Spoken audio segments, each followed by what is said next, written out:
Welcome back to my YouTube channel study live. जैसा कि आप जानते हैं कि हम कक्षा 8वीं के बच्चों के लिए प्रश्नों की एक श्रृंखला लेकर आ रहे हैं। तो आज हम लेके आए हैं कक्षा 8वीं के बच्चों के लिए हिंदी का प्रबोध का सिंपल पेपर सेट। अगर आप इन प्रश्नों के साथ लगातार बने रहे और मेरे वीडियो को लगातार देखते रहें तो निश्चित रूप से आपकी तैयारी बेहतर होगी और आप एग्ज़ाम में अच्छे अंक ला सकते हैं। तो चलिए आज की क्लास शुरू करते हैं। देखते हैं पहला क्वेश्चन है, समीर का समानार्थी शब्द है। समीर किसे कहा जाता है? तो समीर का समानार्थी शब्द क्या है? हवा, पानी, मिट्टी, गगन। तो समीर का समानार्थी शब्द है हवा। इसका और जो पर्यायवाची शब्द है वो है अनिल, वायु, समीर, ऐसे आप लिख सकते हैं। नेक्स्ट क्वेश्चन है, निम्नलिखित विकल्पों में विशेषण शब्द पहचान कीजिए। विशेषण, मीठा, पर्वत, पेन, रायपुर। तो रायपुर जो है वो संज्ञा है और पर्वत जो है वो जातिवाचक संज्ञा है, पेन भी जातिवाचक संज्ञा है। तो बच गया मीठा। जैसे आप जलेबी खा रहे हैं तो जलेबी बहुत मीठा है। जो जलेबी मीठा है तो वो जलेबी की विशेषता बता रहा है कि वो जो मिठाई है वो कैसा है? मीठा। तो यहाँ पे विशेषण जो है वो रहेगा मीठा। नेक्स्ट क्वेश्चन है, रसोई घर में समास है। रसोई घर में कौन सा समास है? अव्ययीभाव समास, कर्मधारय समास, तत्पुरुष समास, द्विगु समास।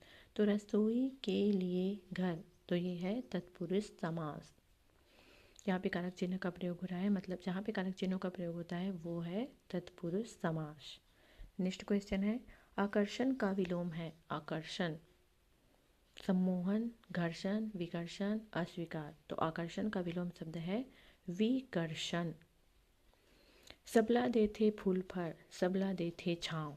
सबला देथे फूल फर, सबला देथे छाँव का कवि के अनुसार अर्थ है मूर्खों की संगति का महत्व, बड़े बुजुर्गों का महत्व, जीवन में आने वाले सुख दुख कोई नहीं।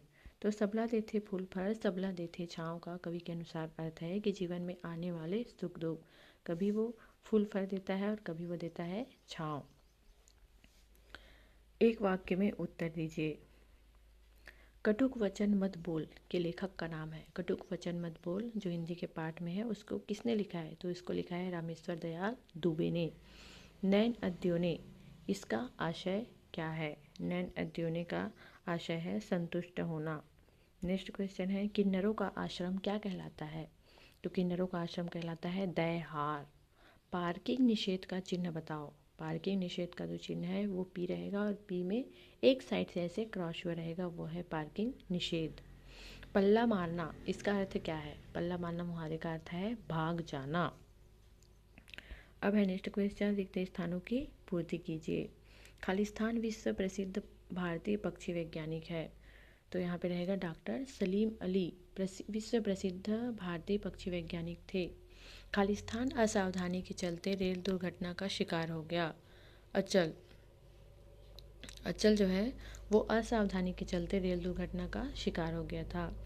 सत्य के प्रयोग पुस्तक के लेखक कौन है? तो सत्य के प्रयोग पुस्तक के लेखक है महात्मा गांधी। पानीपत के युद्ध में मराठों का सेनापति खालिस्तान था। तो पानीपत के युद्ध में मराठों का सेनापति था इब्राहिम गारदी। तिरछी आंखों से घूरना, इस मुहावरे का अर्थ क्या है? जब आप किसी को तिरछी आंखों से घूरते हैं मतलब चुपचाप देखना। नेक्स्ट क्वेश्चन है, नई उषा में कवि के प्राण प्राण गा उठे कहने का क्या आशय है? तो नई उषा कविता में कवि के प्राण प्राण गा उठे कहने का आशय है कि स्वतंत्र भारत अब स्वशासी हो गया है।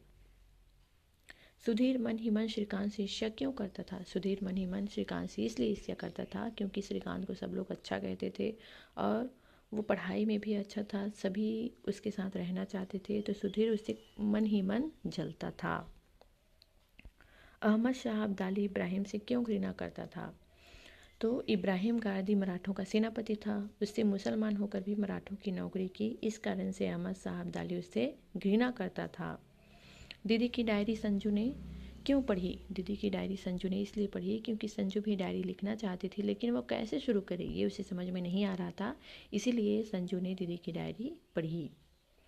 कुंवर सिंह विश्वनाथ पर क्यों नाराज हुए? विश्वनाथ महाराज कुंवर सिंह को घायल समझकर उसके भाई अमीर सिंह द्वारा भेजी गई चिट्ठी को पढ़ता था, तब कुंवर सिंह विश्वनाथ पर नाराज हुए।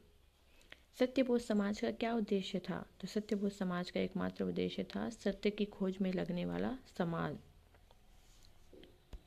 नेक्स्ट क्वेश्चन है, युद्ध क्यों होते हैं? कोई 3 कारण लिखिए।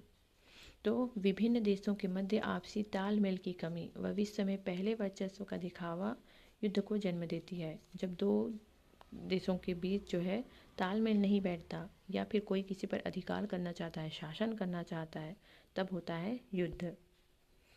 युद्ध के और भी कई कारण हो सकते हैं, जैसे सीमा विवाद, दो देशों के बीच में मान लीजिए या फिर कोई नदी पड़ती है तो उस नदी को लेकर विवाद हो सकता है।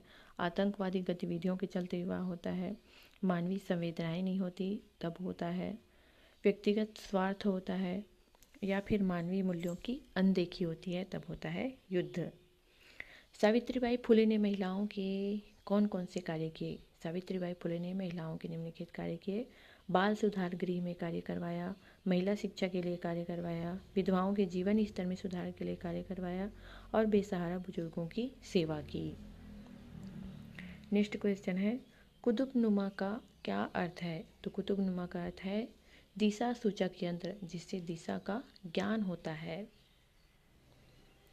संसार में कौन मनखे के बदनामी होते? जिन मनखे हा बैरी मला घोलन के जोहार थे, संसार में ओखरे बदनामी होते। दिए गए शब्दों के शुद्ध रूप लिखो। अडिग, तो ये देखिए ड में बड़ी की मात्रा लगी है जो कि छोटी की मात्रा रहेगा। नेक्स्ट है मुसीबत, तो म में छोटी ऊ की मात्रा और स में बड़ी की मात्रा रहेगा, ये बनेगा मुसीबत। और दुश्मन, तो द में छोटी ऊ की मात्रा दो, शक्कर का श, आधा श, म और न, दुश्मन। तो चलिए आज की क्लास यहीं समाप्त करते हैं। Thank you.